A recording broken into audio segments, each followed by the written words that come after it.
Porque la historia se lee, se escucha, se vive. Radio Educación y el Instituto Nacional de Estudios Históricos de las Revoluciones de México presentan Historia Viva, la voz del pueblo de México.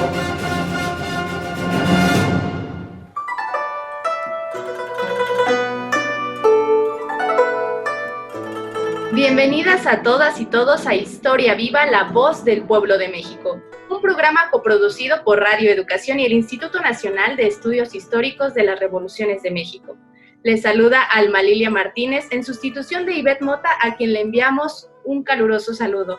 Y como cada semana vamos a platicar de historia con el titular de este programa, el doctor Felipe Ávila, y con nuestra invitada del día, la doctora en Ciencias Antropológicas y maestra en Estudios de Asia y África, Mónica Georgina Cinco Basurto. ¿Qué tal, Felipe? ¿Cómo estás? Muy bien, Alba, mucho gusto de estar contigo y con nuestra invitada. Así es. Y bueno, en esta emisión, estimadas amigas y amigos, el programa estará dedicado al tema de la inmigración china a nuestro país desde el siglo XVI, el racismo, la xenofobia que se cristalizó en la sociedad mexicana desde el momento de su llegada, y para ello le damos la bienvenida a la especialista en el tema, Mónica Cinco. Bienvenida, Mónica, te saludamos. Hola, Alma, muchas gracias por la invitación. Hola, Felipe, mucho gusto estar con ustedes. ¿Qué les parece entonces si antes de dar inicio a esta charla, conocemos quién es nuestra invitada?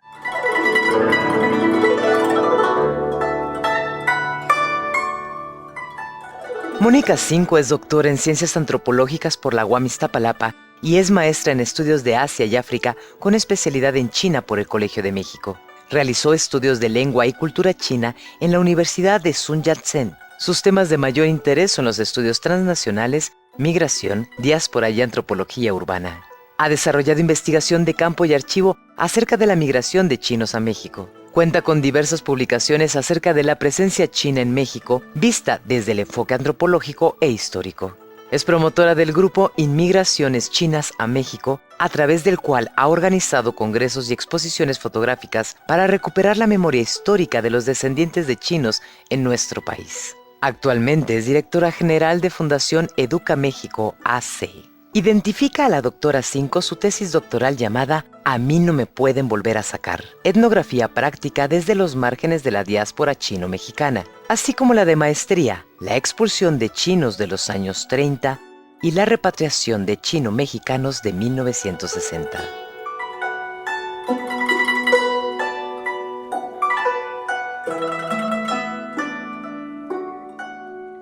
Estamos de regreso en Historia Viva y agradecemos a quienes nos siguen y ven por el Facebook y Twitter de Radio Educación y del INERP y en las emisoras 1060 de AM y el 96.5 de FM en la Ciudad de México o alguna de las estaciones que comparten nuestra señal en la República Mexicana. Quédese con nosotros los siguientes minutos. Y vamos a dar inicio a la revisión histórica que hoy vamos a comentar, Felipe. Otra vez, como la emisión anterior, podemos decir que se trata de un tema histórico de larga duración, que va del siglo XVI a nuestros días. Ubícanos, por favor, en el contexto de este episodio de la historia. Con mucho gusto, Alma, y me da muchísimo gusto que nos acompañe Mónica Cinco en este programa, que es una de las principales especialistas en este tema. Lo que vamos a tratar en este y en el siguiente programa, Alma, es el de las relaciones de la comunidad china establecida en nuestro país, con la sociedad mexicana, con los distintos grupos, y en efecto, como tú lo señalas, es una historia de larga duración. Creo que la sociedad mexicana, tal y como hoy la conocemos, es producto de una larga evolución histórica que se ha ido construyendo, que se ha ido forjando, que se ha ido desarrollando a través del tiempo, en donde aparecen en distintos momentos múltiples componentes históricos, pero también componentes étnicos, componentes culturales, componentes religiosos. Y yo creo que es muy importante que en el marco de una conmemoración que acaba de ocurrir la semana pasada, el 17 de mayo, en donde hubo un gran evento cívico, en donde el Estado mexicano, por voz del presidente de la República, pidió perdón a la comunidad china establecida en nuestro país por los múltiples agravios de que fueron objeto en buena parte de la historia reciente de México.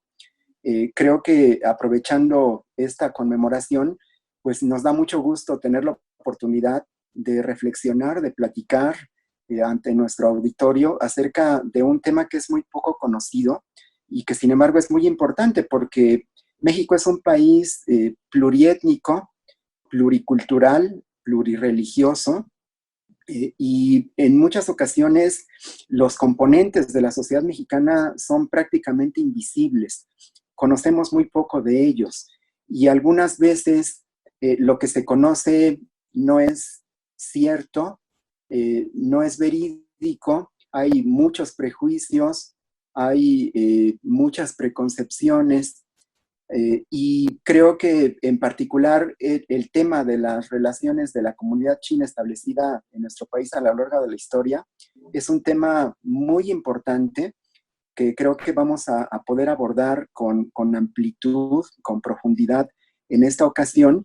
Y pues sí, van a ser varios siglos de historia que vamos a ver a grandes rasgos en sus etapas más importantes, pero pues nos da muchísimo gusto tener la oportunidad de platicar sobre este tema porque, como reitero, la sociedad mexicana es una sociedad muy compleja, muy diversa, y es importante conocer y valorar a todos sus componentes, y nos parece que es muy importante en este marco que he señalado que tengamos la oportunidad de platicar acerca de esta comunidad que es tan importante, que lo ha sido y que lo seguirá siendo en las relaciones de México con China y en particular con los chinos que se han establecido en nuestro país y con sus descendientes, Alma. Así es. Gracias, Felipe, por tu presentación del tema. Y vamos con la doctora Mónica. Nuevamente bienvenida. Y platícanos, en una de tus investigaciones, precisamente, si bien señalas que el galeón de Manila o la Nao de China fueron el primer contacto de chinos con la Nueva España, ¿podrías, por favor, ahondar en ello? Sí, desde luego, Alma. Pues el galeón de Manila o la nao de China fueron estas embarcaciones españolas que a lo largo de 250 años conectaron Asia con América a través del comercio entre lo que era la Nueva España, hoy México, y la colonia española establecida en Manila, Filipinas. Manila fue fundada en 1571 y pronto se convirtió en un importante centro comercial que vinculó no solamente Asia con América, sino también con Europa. Y es justamente a través del galeón de Manila que podemos, o algunos historiadores hablan de que inició las primeras migraciones de población asiática al país. El galeón de Manila, como les decía, duró a lo largo de 250 años y trasladó a América una cantidad de productos asiáticos chinos de manera importante, entre los cuales destacarían la porcelana, la seda, pero también especies como el clavo, la pimienta, la canela, provenientes de India, el algodón y el marfil también proveniente del sureste asiático. Y a cambio nosotros enviamos hacia el territorio chino y hacia Asia en general, sobre todo plata, cacao y cochinilla. Es importante destacar que durante estos años del galeón de Manila, como bien te decía, hubo movimiento de población, aunque no sabemos específicamente si se trataba de población china, porque en aquel momento se les llamaba indios chinos, perdón, y no sabíamos si eran exactamente chinos o filipinos, pero sí sabemos que hubo movimiento de población. Gracias, Mónica, por profundizar en este aspecto.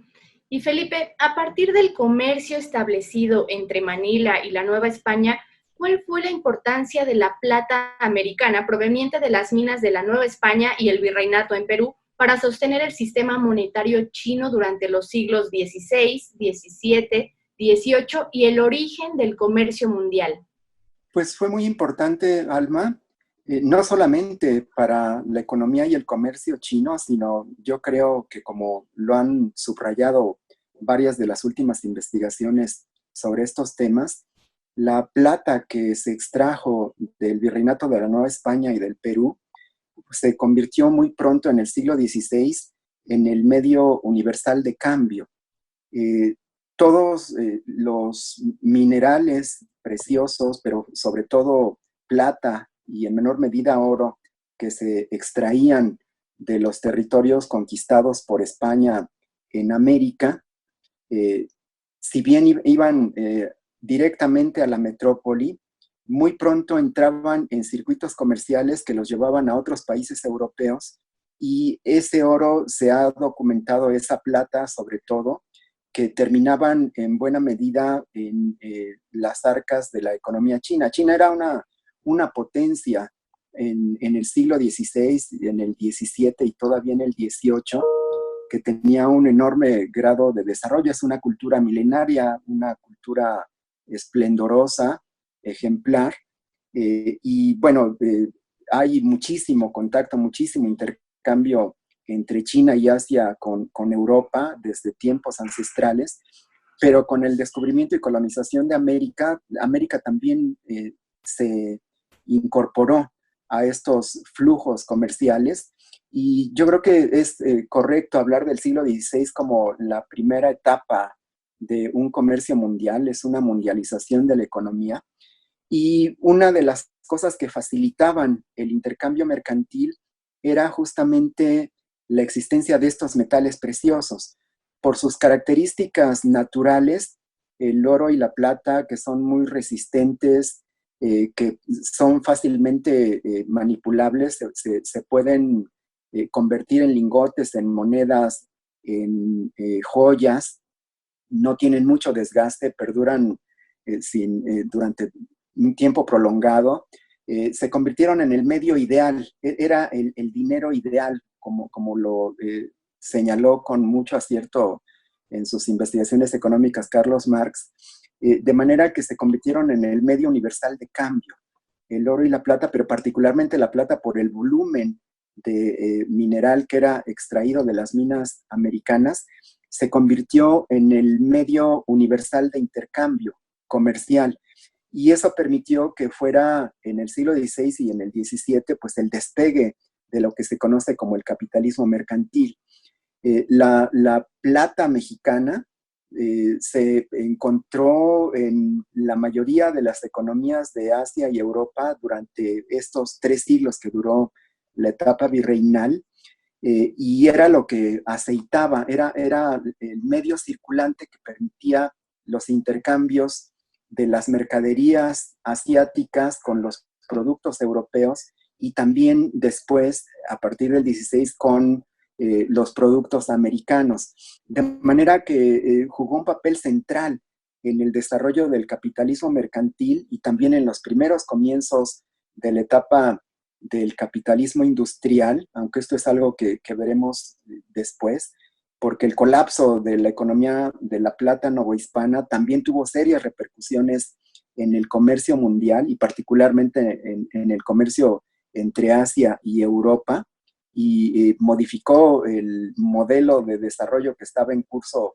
a lo largo del 16, el 17 y el 18, de manera que, sintetizando, pues sí, fue importantísima la plata para la economía no solamente de China, sino de Asia y de Europa y del mundo. Gracias, Felipe, por tu explicación en este aspecto económico. Y Mónica, en uno de tus textos señalas que la inmigración china se internó a Nueva España, que incluso ejercían el oficio de la barbería en Ciudad de México.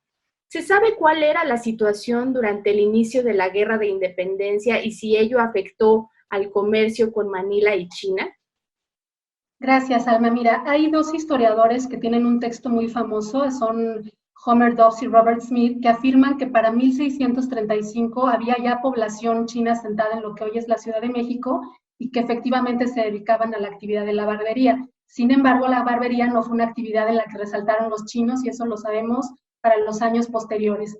Y por el otro lado también tenemos otros autores como José de Acosta y González de Mendoza, que afirman que para 1585 había ya 85 chinos asentados en el país. Esto pues es durante el periodo colonial, pero hay especialistas como Evelyn Fudehart, que es pionera en el estudio de los chinos en México, que dice que es impreciso hablar de chinos durante el periodo colonial, justamente porque los archivos históricos se refieren a ellos como indios chinos. Entonces no sabemos si eran filipinos o si eran provenientes de algunos otros países asiáticos. Delia Salazar, la doctora Delia Salazar, en su importante trabajo Imágenes de los inmigrantes en la Ciudad de México, entre 1753 y 1910, también nos deja ver que no tenemos archivos con exactitud que nos hablen de qué estaba pasando o cuánta población china había durante este periodo. Entonces, no tenemos información precisa de qué pasaba con los chinos durante el periodo colonial y durante las guerras de la Guerra de Independencia. Lo que sí sabemos es que el galeón de Manila se interrumpió por ahí de 1813 y que el último barco que zarpó de Acapulco, en la ruta Acapulco-Manila, fue alrededor de 1815. Lo que también sabemos es que ya ha entrado el porfiriato, con la firma del Tratado de Comercio y Navegación de 1899, sabemos que uno de los temas importantes era regular la inmigración de chinos al país, que venía ocurriendo ya desde antes del periodo de Porfirio Díaz, y que se hacía de manera indocumentada a través de navieras, de empresas disfrazadas de navieras que en realidad estaban traficando con personas.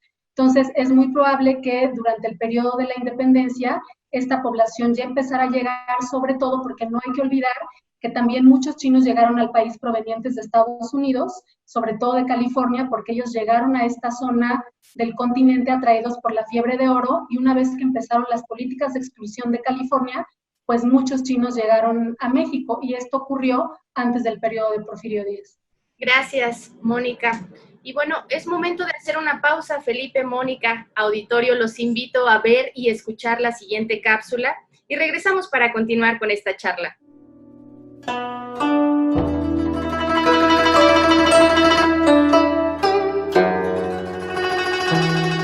Este año se cumplen 146 años de la llegada del primer grupo de culíes chinos a México. En 1875, culi o culí fue el apelativo utilizado en esa época para designar a los trabajadores de baja calificación laboral provenientes de los países asiáticos y que iban a Europa y a América. El proyecto modernizador porfirista contempló en 1877 el tipo de trabajador requerido en cada región del país y la clase de colonización que convenía crear en ella. Matías Romero, en 1885, recién nombrado nuevamente ministro plenipotenciario de México ante Estados Unidos, vio la conveniencia de reclutar un gran contingente de obreros chinos para que trabajaran en nuestro país.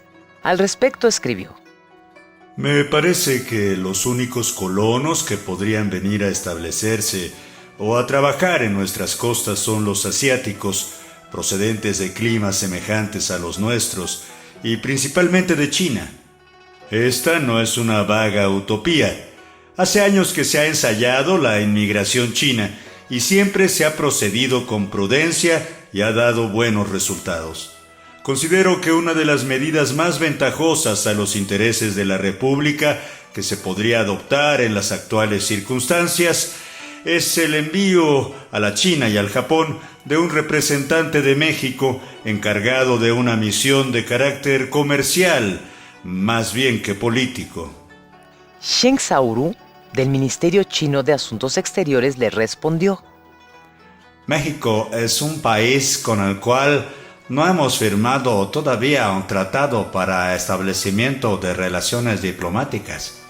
Sin la firma de dicho tratado, no se podría proteger a los obreros chinos de los maltratos.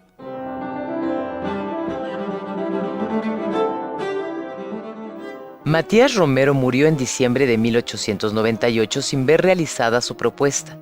En el verano de 1899, Manuel de Aspiros, el nuevo ministro plenipotenciario de México en Estados Unidos, se reunió con Wu Ting-fang para suscribir el 14 de diciembre de ese año el Tratado de Amistad, Comercio y Navegación entre China y México. De esta manera, se establecieron formalmente relaciones diplomáticas entre los dos países.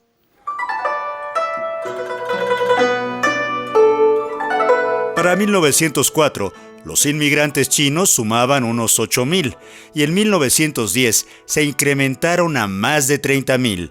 Los chinos se establecieron en Baja California, Coahuila, Chihuahua, Sonora, Nuevo León, Sinaloa y Tamaulipas. Eran empleados en la construcción de los ferrocarriles y carreteras o trabajaban en el campo para los cultivos, en las minas y en los servicios, principalmente de comida y lavanderías. los inmigrantes chinos contribuyeron a la fundación y a la prosperidad de algunas ciudades fronterizas como Mexicali. Cabe recordar que gracias a la construcción de las vías del tren, Torreón se convirtió rápidamente en una ciudad pujante, el más sonoro éxito de la ingeniería social porfiriana. Pero a pesar de sus designios, había muchos más migrantes mexicanos, chinos y estadounidenses, fueran blancos o negros, que europeos, como hubiera preferido don Porfirio para mejorar la raza.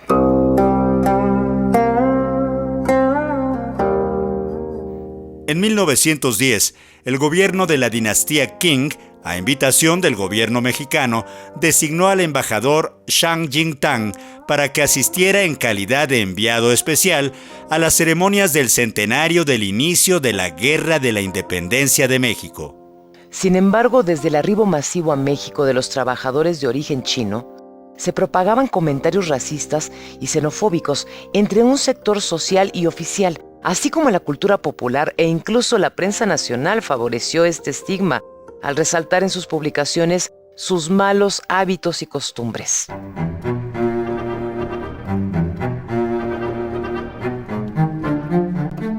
El sentimiento social del antichinismo también permeó a la vanguardia revolucionaria magonista, al grado de que el programa del Partido Liberal Mexicano señalaba en su apartado 15: prescribir que los extranjeros, por el solo hecho de adquirir bienes raíces, pierden su nacionalidad primitiva y se hacen ciudadanos mexicanos. Y en el 16, prohibir la inmigración china. Los magonistas explicaron en su manifiesto del Partido Liberal Mexicano del 1 de julio de 1906: la prohibición de la inmigración china es ante todo una medida de protección a los trabajadores de otras nacionalidades, principalmente a los mexicanos. El chino, dispuesto por lo general a trabajar por el más bajo salario, sumiso, mezquino en aspiraciones, es un gran obstáculo para la prosperidad de otros trabajadores. Su competencia es funesta y hay que evitarla en México. En general, la inmigración china no produce a México el menor beneficio.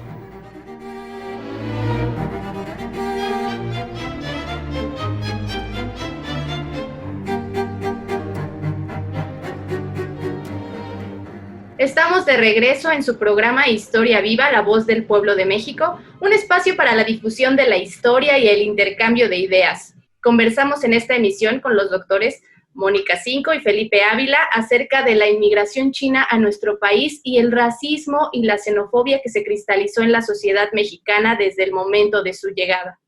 Y bueno, continuando con este armado de rompecabezas de la inmigración china en México en el siglo XIX, Mónica, ¿podrías hacernos un resumen a grandes pinceladas de los hechos más significativos de la inmigración china hasta antes de la llegada al poder de Porfirio Díaz? Sí, gracias, Alma. Bueno, destacaría que los primeros vínculos se dieron a través del Galeón de Manila, que el contacto principal era comercial, que es impreciso hablar de población china durante este periodo colonial, que el galeón, la ruta transpacífica se interrumpió muy al inicio del siglo XIX, y que muchos chinos llegaron al país en este periodo directamente desde China, con población, con una migración que no estaba, digamos, documentada, y que también mucha de esta población llegó al norte del país proveniente de Estados Unidos. Gracias, Mónica, por este fundamental comentario que nos haces. Y Felipe, ¿podrías comentarnos? Con la llegada al poder de Porfirio Díaz, inició la puesta en práctica de planes de modernización y de colonización y se consideró la conveniencia de contratar trabajadores chinos por laboriosos y dóciles. ¿Cómo sucedió esa política? Sí, Alma, con el gobierno de Porfirio Díaz se puso en práctica una política de colonización que buscaba impulsar, atraer el arribo de inmigrantes, sobre todo europeos, que no fueran anglosajones y protestantes, porque por la trágica experiencia que se había tenido en la guerra con Estados Unidos y la pérdida de más de la mitad del territorio y por las muy conflictivas relaciones que había entre Estados Unidos y México como república independiente, las élites mexicanas de la segunda mitad del siglo XIX querían impulsar el desarrollo económico de México y poblar sobre todo las regiones que estaban menos habitadas en el noroeste de la República, en algunas otras regiones, y trataron de fomentar una inmigración de población europea blanca, de preferencia latina y católica. Sin embargo, pues estos planes fracasaron. Nunca les interesó mucho los programas, los apoyos, los estímulos que ofrecía el gobierno porfirista para atraer este tipo de migración. Y sin embargo, como se puso en práctica también un proyecto de modernización económica muy importante, y esto también estaba teniendo lugar en el sudoeste de los Estados Unidos. El sudoeste de los Estados Unidos se convirtió, como mencionó Mónica hace rato, en un imán que atrajo la migración de muchos pobladores de distintos pueblos, y particularmente de pueblos asiáticos y de los chinos. Quizá como un mal necesario, porque creo que no estaba en sus planes originales el fomentar la migración china, pero cuando empezaron a llegar los chinos y empezaron a trabajar y se fueron contratando en la construcción de ferrocarriles, tanto en el noroeste como también en el sureste de la República, pues se dieron cuenta de que eran muy trabajadores, que hacían faenas muy pesadas, que trabajaban por salarios bajos, y que era una mano de obra muy útil, muy adecuada para poder hacer este tipo de actividades. Y creo que por eso fue que comenzó a tratar de fomentarse y sobre todo de regularse esta inmigración, porque era un trabajo útil, era fuerza de trabajo barata, que rendía mucho en cuanto al resultado de su acción laboral, y que pues podía estar obligándose a emplearse en condiciones muy, muy difíciles, incluso pues infrahumanas. Entonces, por eso es que yo creo que se aceptó a regañadientes esta fuerza de trabajo de jóvenes chinos que se emplearon en buena parte de los proyectos productivos proyectos de desarrollo que se estaban haciendo en esos años del Porfiriato, Alma. Gracias, Felipe, por explicarnos esta política con la llegada de Porfirio Díaz. Y Mónica, ¿cómo se dio a finales del siglo XIX en México la masiva inmigración china y se forjó una próspera comunidad china en una ciudad como Torreón, Coahuila, pero también en la República Mexicana? Sí, Alma, pues como bien apuntaba Felipe, bajo la creencia de que México era un país vasto en territorio, pero carente de mano de obra de calidad, sobre todo en el norte y los litorales, se promovía esta inmigración de chinos, como también bien apuntó, como un mal necesario, nunca como la población ideal, y constantemente los científicos discutían la conveniencia moral, así le llamaban ellos, la conveniencia moral y económica de promover esta inmigración al país. Y bueno, pues los chinos nos llegaron directamente de China a través de de esta promoción que hizo el gobierno de Porfirio Díaz, pero también, como les decía, llegaron de Estados Unidos y nos llegaron de Cuba, de estos chinos que venían huyendo de las guerras de independencia de la isla de la colonia, de la isla de España, de la corona española, y muchos de ellos empezaron a trabajar y dinamizaron con sus actividades las ciudades o los poblados que iban surgiendo alrededor de las minas, que fue una de las primeras actividades en las que se desempeñaron, y del ferrocarril. En el caso de Torreón, pues el ferrocarril tuvo una gran importancia en el desarrollo de la economía algodonera de toda la zona de la laguna, y fue un punto de atracción importante de población extranjera, entre ellos los chinos, pero no fueron los únicos que llegaron a Torreón. Y bueno, pues los chinos en Torreón fueron una colonia muy próspera, no fueron la colonia con mayor población china en el periodo, ¿no?, entre 1900 y 1930, pero sí fueron una comunidad con una gran visibilidad por sus actividades laborales, entre las que destacaría pues que se desempeñaron como hortelanos, como dueños de tiendas de abarrotes, dueños de restaurantes. De hecho, el único banco chino importante durante el periodo se dio en Torreón, ¿no?, que es un edificio bellísimo que aún existe. Y de hecho en este banco, Kang Youwei, que fue un reformista importante, un político reformista importante del último periodo de la dinastía, incluso llegó a visitarlo. Y bueno, esto, digamos, esta prosperidad de las colonias chinas no solo ocurrió en Torreón, como bien apunta Salma, también ocurrió en otros estados como Sonora, como Sinaloa, como Chihuahua, en donde las colonias chinas también fueron prósperas, fueron visibles, y en donde se dieron los principales, digamos, ataques o agresiones durante lo que la literatura conoce como el movimiento antichino en México. Gracias, Mónica. Y Felipe, ¿cómo se fue afincando el antiextranjerismo y el sinorracismo a lo largo del siglo XIX en las élites, en la cultura popular e incluso en las vanguardias revolucionarias como el magonismo, que en su programa del Partido Liberal Mexicano pidió prohibir la inmigración china y en su manifiesto señaló que su competencia es funesta y hay que evitarla en México, y que la inmigración china no produce a México el menor beneficio? Yo creo que esta es una pregunta muy, muy importante, Alma, y muy compleja, porque la forma en que se va desarrollando un sentimiento de rechazo a lo extranjero, a lo diverso, a lo diferente, creo que es algo que sucede de manera universal prácticamente en todos los pueblos, en todas las sociedades.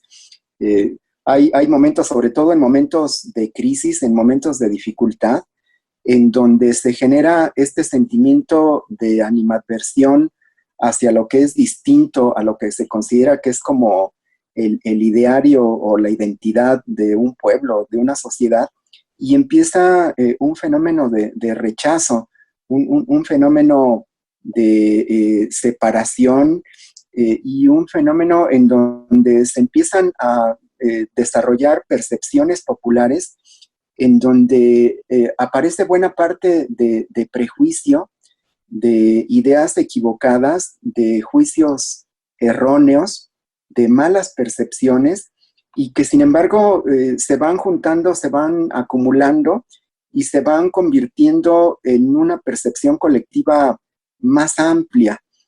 Creo que en el caso de este sentimiento de xenofobia y de racismo contra la población china, ocupa un papel importante el hecho de que haya ocurrido en las regiones del norte y el noroeste de la República, en donde había mayor concentración de esta migración y en donde había en algunos sectores una percepción de que eran una competencia desleal, de que le quitaban el trabajo a los mexicanos, de que hacían que los salarios estuvieran deprimidos porque aceptaban bajos sueldos y fuertes jornadas de trabajo, pero también una serie de prejuicios que uno no se explica bien cómo es esto que se va desarrollando, de que se les empieza a considerar como una raza inferior, como un peligro, como una amenaza, como algo que si se mezcla racialmente con la población mexicana, eran sobre todo hombres, los chinos eran mayoritariamente hombres jóvenes los que venían como migrantes, que si se empezaban a casar y a reproducir con las mujeres mexicanas iban a provocar una especie de degeneración de la raza que no se podía permitir. Y entonces se va desarrollando así como una especie de histeria colectiva irracional que no tiene ningún sustento científico, de rechazo, de separación, de prejuicio, y que empieza además a desarrollar no nada más ideas contrarias, sino actos contrarios que van creciendo y que se van convirtiendo en violencia física, en actitudes de desprecio, de racismo, de segregación, que pues lo veremos con más amplitud más adelante, pero que sí es difícil encontrarle una explicación racional, porque además no eran tantos, Alma, eran realmente muy poquitos. y ese sentimiento que se va generando, esos juicios, esa percepción, de veras que cuesta trabajo entender el origen. Gracias, Felipe, por profundizar en este punto. Y Felipe, Mónica, ¿qué les parece si los invito a ver y escuchar la siguiente cápsula que preparó el equipo de producción? Y regresamos para hacer un resumen de este tema.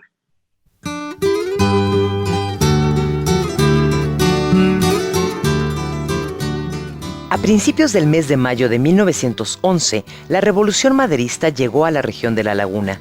El ejército de peones, rancheros, mineros, empleados urbanos, así como de obreros y artesanos, habían tomado todas las poblaciones de la región y pusieron cerco a las 3 ciudades vecinas que constituían la segunda concentración urbana e industrial del norte del país: Torreón, Lerdo y Gómez Palacio. El 4 de mayo fue tomada la ciudad de Gómez Palacio y los federales se concentraron en Torreón. Los revolucionarios se aprestaron a tomar esa ciudad. Las acciones comenzaron la mañana del sábado 13 de mayo. Entonces, un grupo de soldados mal organizados se apostaron alrededor de la urbe. Entre los dirigentes se puede nombrar a Benjamín Argumedo, un campesino de Matamoros, Coahuila, quien atacaría por el oriente cerca del Pajonal, además de a Sixto Ugalde y Orestes Pereira, quienes entrarían con laguneros, así siendo uno herrero y el otro peluquero. Entrarían por el sureste, específicamente por el río Nazas. Juan Ramírez atacaría por San Joaquín. Finalmente, José Agustín Castro, héroe de Gómez Palacio, herrero de profesión, ingresaría por el panteón que se encontraba a las afueras de la ciudad. Este último era el jefe militar de la región, junto a Emilio Madero, hermano de Francisco I. Madero, y quien tenía la mayor responsabilidad sobre las tropas que atacarían la ciudad y su relación con los residentes.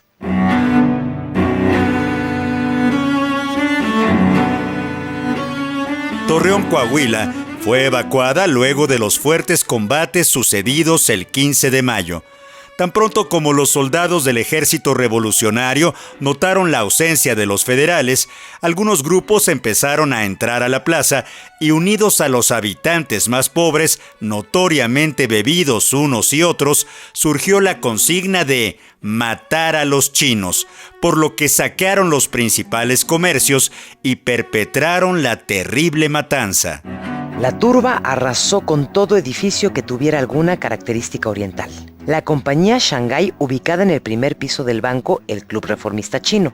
Las tiendas de Yi-Hop, la de Wing King Long, la de Quang Xing, la de Qin Shao, el 2 de abril, la ciudad de Pekín, la Zaragoza, el nuevo 5 de mayo, el Vencedor, el 15 Letras Chinas, el restaurante Park Yan Long, el puerto de Haonam, el pabellón mexicano, la lavandería El Vapor Oriental y otros negocios ubicados en el mercado local El Parián. Una crónica reconstruyó el hecho. Al tiempo que saqueaban, buscaban a los chinos y los mataban a tiros en sus escondites. Y a algunos también, según parece, a machetazos. Entre los cadáveres llegó a verse muchos mutilados. O los sacaban a la calle, a empellones, para abatirlos allí. Los cadáveres de los tenderos y empleados chinos eran arrastrados afuera o arrojados por encima de las bardas y se les dejaba tendidos en la calle. Un testigo de la matanza declaró haber visto incluso como unos niños pequeños mexicanos venían a patear en la cabeza 2 de esos cadáveres.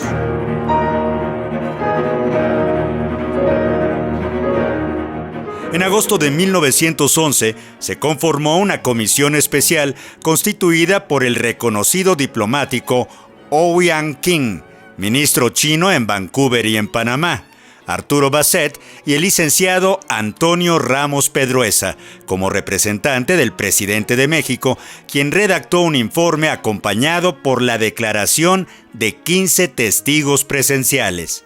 El resumen del informe fue el siguiente. Primero, que con anterioridad a la matanza, la colonia china en Torreón era pacífica, aprovechada y se atenía a la ley. Segundo, que los chinos no habían comprado armas en ninguna casa en Torreón con anterioridad al 15 de mayo, que el general Lojero no les facilitó armas y municiones cuando evacuó a la ciudad y que por lo tanto no estaban armados cuando el ejército revolucionario entró a la ciudad. Tercero, que 303 de los chinos fueron asesinados por el ejército revolucionario de la manera más brutal y horrorosa que se puede imaginar. Cuarto, que los chinos fueron muertos no porque ofrecieron resistencia, sino porque se sabía que no ofrecían resistencia. Quinto, que la verdadera causa de la matanza fue odio de razas y el deseo de saquear y matar. Sexto, que el argumento de que los chinos ofrecieron resistencia es una pura maquinación inventada por los oficiales del ejército revolucionario con el propósito de evadir el castigo que la comisión de tan nefando crimen, naturalmente, haría recaer sobre ellos.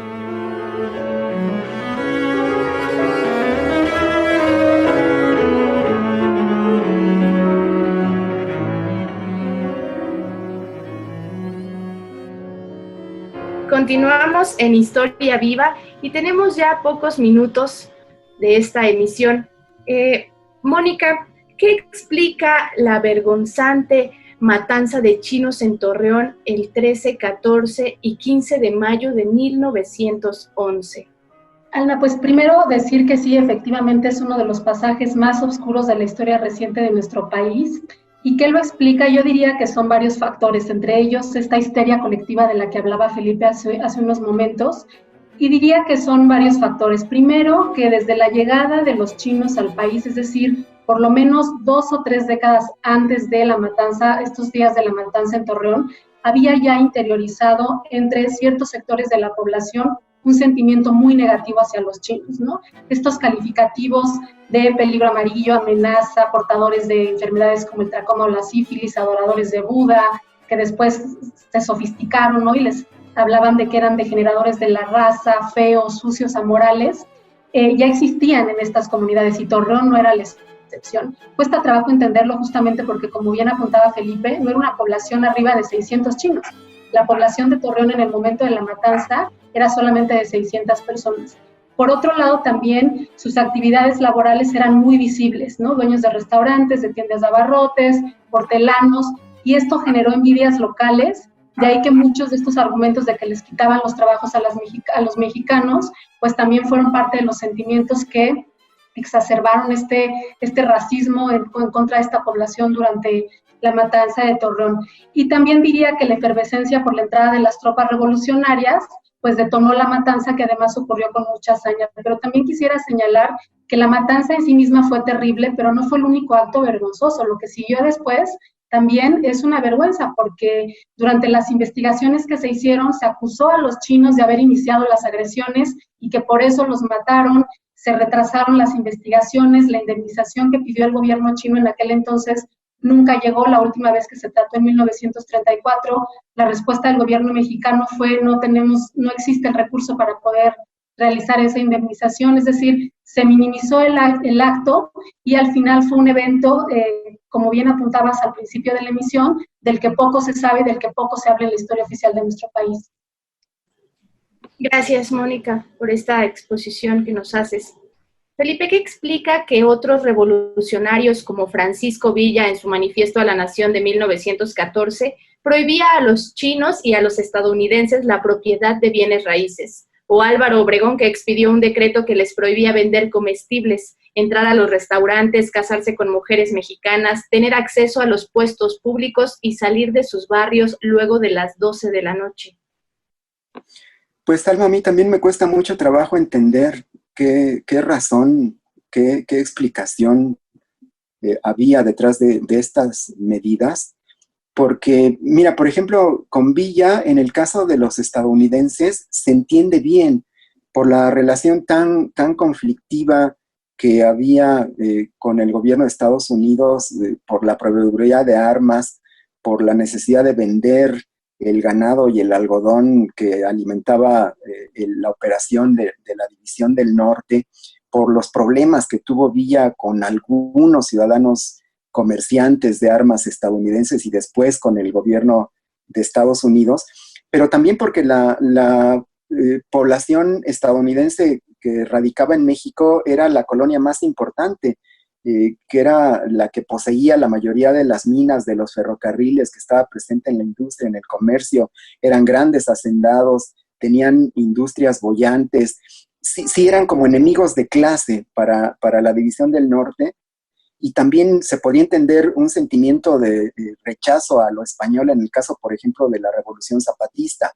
Los hacendados morelenses se identificaban como españoles o como hijos de españoles, y en este caso, pues sí, el sentimiento podía, entre comillas, estar más justificado o más entendible, porque sí había una historia de opresión, de agravios, de vejaciones, de abusos, incluso de acciones criminales por parte de ciertos individuos de Estados Unidos o de España en contra de población que se había sumado a la revolución y que en la revolución estaba como tomando venganza de esos agravios, estaba haciendo justicia por su propia mano.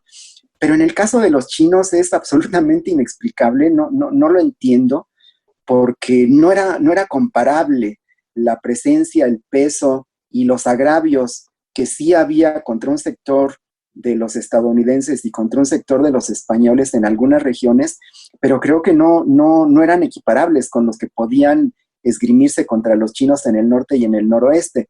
Yo creo que lo que quizá pueda un poco ayudar a entender estas actitudes y estas medidas contra los chinos es hacerse eco de eso que ya se había puesto en marcha, de este movimiento antichino que se expresó con crueldad, con sadismo, en la matanza de Torreón y en estas otras actitudes tan vergonzosas contra la población china que menciona Mónica.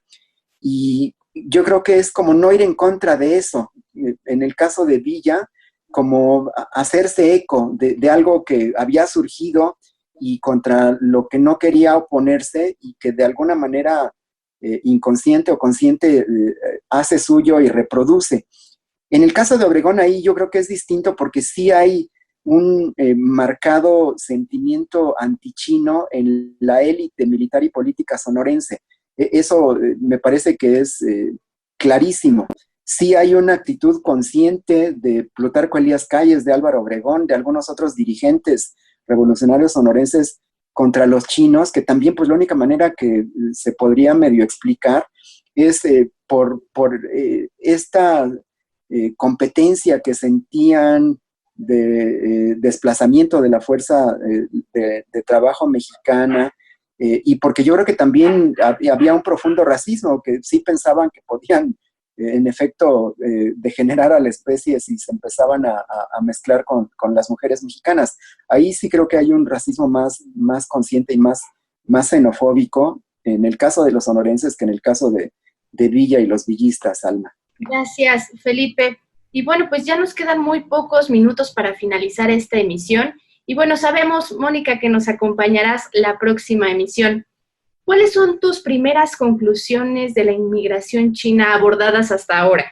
Pues mira, yo diría que ha sido una historia a lo largo de los siglos de encuentros y desencuentros, ¿no? Al principio fue promovida, aunque no fue deseada. Es una población que ha estado visible a través de sus actividades laborales, pero también es una población que se ha integrado a la sociedad mexicana y que pues son los descendientes que seguimos estando en este país. Gracias. Agradecemos a la doctora Mónica Georgina Cinco Basurto por estas conclusiones hasta ahora. Y bueno, pues tenemos una cita al próximo programa, Mónica. Claro que sí, con mucho gusto. Y el tiempo de este recorrido histórico termina. Felipe, tu colofón para esta emisión y un adelanto de a dónde iremos la próxima semana. Bueno, pues se nos quedaron en el tapete muchísimos temas, Alma. Vamos a ver lo que pasa en los años siguientes, en la década de los 20 y los 30, la expulsión que se decreta contra la población china y contra las mujeres mexicanas que se han casado con chinos y contra sus hijos descendientes. Y bueno, todas las peripecias, Mónica lo ha estudiado con mucho detalle. ¿Qué pasa con esas mujeres y con esos niños mexicanos de padre chino que son expulsados del país, que se les priva de la nacionalidad, peripecias, los sufrimientos, las tragedias que ocurren en China hasta que consiguen que se les repatrie, que se reconozcan sus derechos ciudadanos. Y bueno, un poquito más reciente, pues lo que ha ocurrido con las relaciones entre México y la comunidad china en las últimas décadas, Alma. Gracias, Felipe. Y pues así llegamos al final de esta emisión. Nos encontramos la próxima semana. Agradecemos su amable participación de todos esta tarde y queremos recordarles que este programa es una coproducción de Radio Educación y el Instituto Nacional de Estudios Históricos de las Revoluciones de México, cuyo objetivo es poner a su alcance la historia viva de nuestro país, así como las grandes transformaciones a través de sus protagonistas. Entre en contacto con nosotros a través de @historiavivamx en Twitter y en INERV fanpage en Facebook. Y por favor continúe en sintonía con Radio Educación.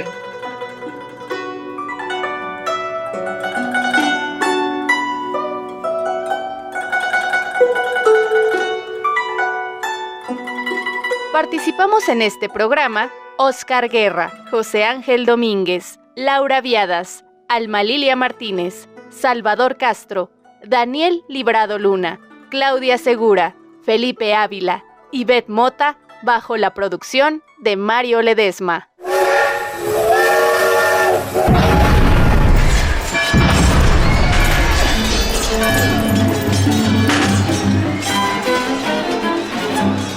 Porque la historia se lee, se escucha, se vive. Radio Educación y el Instituto Nacional de Estudios Históricos de las Revoluciones de México presentaron Historia Viva, la voz del pueblo de México.